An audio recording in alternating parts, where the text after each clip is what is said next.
Subscribe किया है। आपने किया क्या? अगर नहीं किया तो कीजिए ना। झारखंड राज्यसभा के 2 सीटों के लिए मतदान किया गया। 3 प्रत्याशी मैदान में थे। झारखंड मुक्ति मोर्चा से शिबू सोरेन, भारतीय जनता पार्टी से दीपक प्रकाश और कांग्रेस से शहजादा अनवर। झारखंड विधानसभा में मतदान को लेकर दिन भर गहमा गहमी रही। भाजपा के विधायक 2 बसों में सवार होकर पहुंचे थे।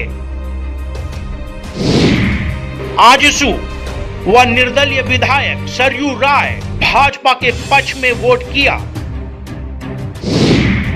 झारखंड मुक्ति मोर्चा से शिबू सोरेन और भाजपा से दीपक प्रकाश राज्यसभा के लिए निर्वाचित हुए। झारखंड में 19 जून को राज्यसभा के 2 सीटों के लिए मतदान किए गए। 3 प्रत्याशी मैदान में थे। झारखंड मुक्ति मोर्चा से शिबू सोरेन, भाजपा से दीपक प्रकाश और कांग्रेस से शहजादा अनवर। शिबू सोरेन यानी कि गुरु जी की जीत तय मानी जा रही थी। वहीं कांग्रेस से प्रत्याशी शहजादा अनवर के भी जीत के दावे ठोके जा रहे थे। मतदान के पूर्व झारखंड में राज्यसभा के सीट पर अपने अपने प्रत्याशी की जीत को लेकर राजनीतिक पार्टियों के अंदर उठापटक चलती रही।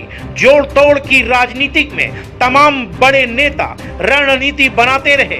विधानसभा चुनाव में जो पार्टी और नेता भाजपा के रवैये से नाराज होकर राह अलग कर रखी थी, उनका मान मनोवल किया गया। यहाँ भाजपा विधायक दल के नेता बाबूलाल मरांडी की भी बड़ी भूमिका रही। साथ ही भाजपा के प्रत्याशी का चेहरा दीपक प्रकाश के रूप में सामने आने से राह आसान हो गई थी। इसी बीच मुख्यमंत्री हेमंत सोरेन ने आजसू प्रमुख सुदेश महतो से मुलाकात के बाद राजनीतिक माहौल और गर्म हो गई। एक अंदेशा यह भी होने लगा कि पता नहीं किस करवट लेगी यह राजनीति। हालांकि एनडीए के बैठक के बाद यह साफ हो गया था कि आजसू भाजपा के पक्ष में मतदान करेगी। वहीं निर्दलीय विधायक सरयू राय ने भी कहा था कि भाजपा प्रत्याशी को वोट देंगे। इस वजह से कि आज भी वो व्यक्ति भारतीय जनता पार्टी में कंटिन्यू करेगा। उनके पास में लॉजिक क्या रहेगा कि अगर वो जो है उस पार्टी को, भारतीय जनता पार्टी को मदद करेंगे? मुझे नहीं लगता है कि वो करेंगे। वो गंभीर राजनेता है जिनके विरुद्ध में उन्होंने चुनाव लड़ा, वो आज भी भारतीय जनता पार्टी में कंटिन्यू कर रहे हैं और बड़े नेता है वहां पर। तो हमको लगता है कि ऐसी गलती तो आदरणीय सरयू राय जी नहीं करेंगे। वो बड़े नेता है, सिद्धांत से समझौता नहीं करने वाले नेता है। इन तमाम आंकड़ों से ये बात साफ हो गई थी कि एक सीट यूपीए गठबंधन को तो दूसरा सीट एनडीए को जाएगी। हालांकि सबसे अधिक 31 मत प्राप्त कर भाजपा प्रत्याशी दीपक प्रकाश ने सभी को चौंकाया। राजनीतिक गलियारों में इस बात की चर्चा जोरों पर है कि ये एक अतिरिक्त वोट किसका है। बहरहाल दोनों प्रत्याशियों के जीत के बाद सत्ता पक्ष और विपक्ष में खुशियों की लहर दौड़ गई है। दिशुंग गुरु शिबू सोरेन जी के जीत के बाद बधाई देने वालों का तांता लगा हुआ है। वहीं दीपक प्रकाश भी बेहद खुश हैं। एक कार्यकर्ता के रूप में भाजपा से जुड़े कई पदों पर रहते हुए आज राज्यसभा के लिए निर्वाचित हुए हैं। उनके आवास पर भी बधाई देने वालों का तांता लगा रहा। झारखंड विधानसभा में 9 बजे से शाम 4 बजे तक मतदान का समय निर्धारित था। तमाम इंतजाम किए गए थे। कोरोना संक्रमण को देखते हुए mask, face shield, hand sanitiser सभी विधायकों को एहतियातन किया जा रहा था। मतदान करने के लिए भाजपा के तमाम विधायक सरला बिरला स्कूल से 2 बसों में सवार होकर झारखंड विधानसभा पहुंचे। आगे वाले बस में सबसे सामने बाबूलाल मरांडी जी बैठे थे। सभी बस से उतरकर मतदान केंद्र की ओर गए।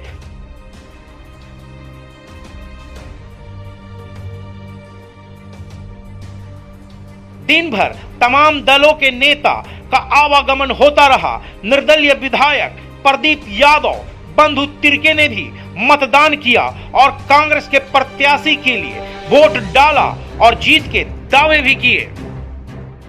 मेरा दावा तो यही है कि दूसरे से भी ठीक ठाक रहा तो परिणाम अपने पक्ष में है। हम तो कांग्रेस को उम्मीद पर ही सब कुछ चलता है। गुरुजी का सीट तो निश्चित है कि गुरुजी आपके सीट निकाल लेंगे। आपकी सीट में कुछ बहुत अंतर है, वो भी ठीक हो जाएगा और दोनों सीट यूपीए जीतेगी। भाजपा विधायक दल के नेता बाबूलाल मरांडी ने मतदान के बाद विक्ट्री का चिन्ह दिखाया और कहा कि परिणाम का इंतजार करें। नंबर कितने आएंगे? नंबर 5 बजे तक इंतजार कर लेना है। आजसू प्रमुख सुदेश महतो ने भी कहा कि गणित स्पष्ट है। सभा का चुनाव उनका गणित बड़ा स्पष्ट है। सत्ता पक्ष के पक्ष में और एक विपक्ष के पक्ष में, एनडीए प्रत्याशी के पक्ष में। वहीं स्वास्थ्य मंत्री बन्ना गुप्ता ने भी अपनी बात रखी। उन्होंने मतदान के बाद कहा कि दोनों सीटों पर जीत होगी। अब हम सारे लोग मैदानी जंग में हैं और सभी लोगों ने अपना अपना मत डाला है और डाल रहे हैं। हम लोगों को पूरी उम्मीद है कि गठबंधन के दोनों उम्मीदवार जीतेंगे। अब परमपिता परमेश्वर की असीम अनुकंपा हम लोगों पर है और हम लोग निश्चित तौर पर दोनों सीट जीतेंगे, ऐसी विश्वास के साथ हम लोग युद्ध के मैदान में हैं। वहीं कांग्रेस के महागामा विधायक दीपिका पांडे सिंह ने कहा कि ये मेरा पहला मतदान है राज्यसभा के लिए और ये चुनाव झारखंड के लिए बहुत खास है। राज्यसभा के लिए मैं पहली बार वोटिंग कर रही हूँ। मेरे लिए खास मौका भी था और ये पूरा चुनाव जो है झारखंड के लिए बहुत खास है। पुराने चुनाव में ये इतिहास रहा, यहाँ या तो पूंजीपति या बाहर से लोग आकर के चुनाव लड़े। सबसे खुशी की बात ये है कि इस बार जितने भी प्रत्याशी हैं वो झारखंड हैं, झारखंड के लिए झारखंडी हैं और जो हॉर्स ट्रेडिंग का खेल भाजपा सभी राज्यों में खेलती रही है उस पर लगाम लगाने का काम महागठबंधन की सरकार ने अपने प्रत्याशी को लेकर के किया है। इसी तरह कई दलों के विधायकों ने अपने अपने प्रत्याशियों के पक्ष में जीत के दावे ठोके। अंतरात्मा की आवाज मैंने कहा और हम लोग जीतेंगे, ये भी तय है। मुझे पूरा विश्वास है कि भारतीय जनता पार्टी ज्वाइन किए हैं हाल फिलहाल, बाबूलाल मरांडी का वोट हमको मिलेगा। मैं दावे के साथ कर सकता हूँ। उस तरह से 2 दिन से कैद रखा, आज बसों में उनको बिठा कर लाया जा रहा है।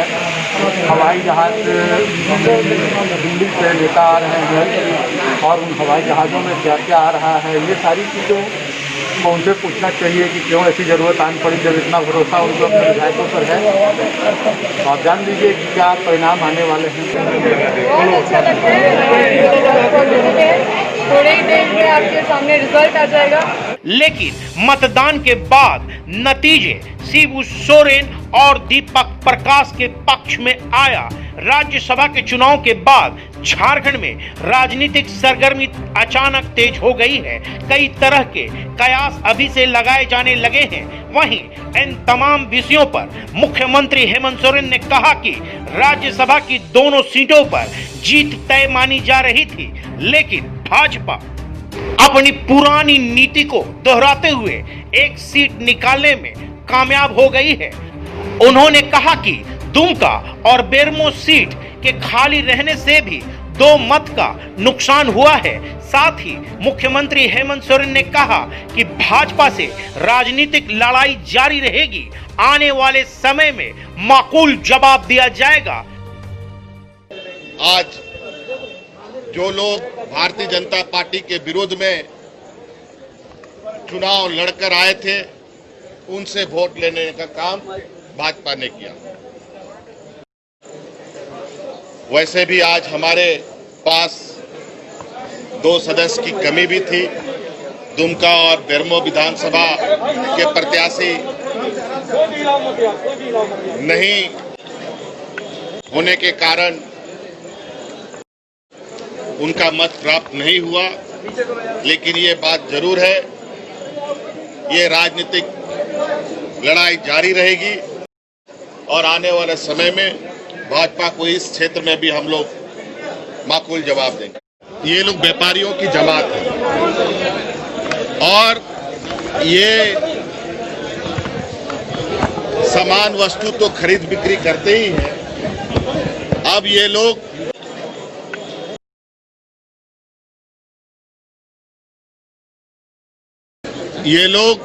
अब चुनाव में भी खरीद फरोख्त करने का काम में लगे हैं।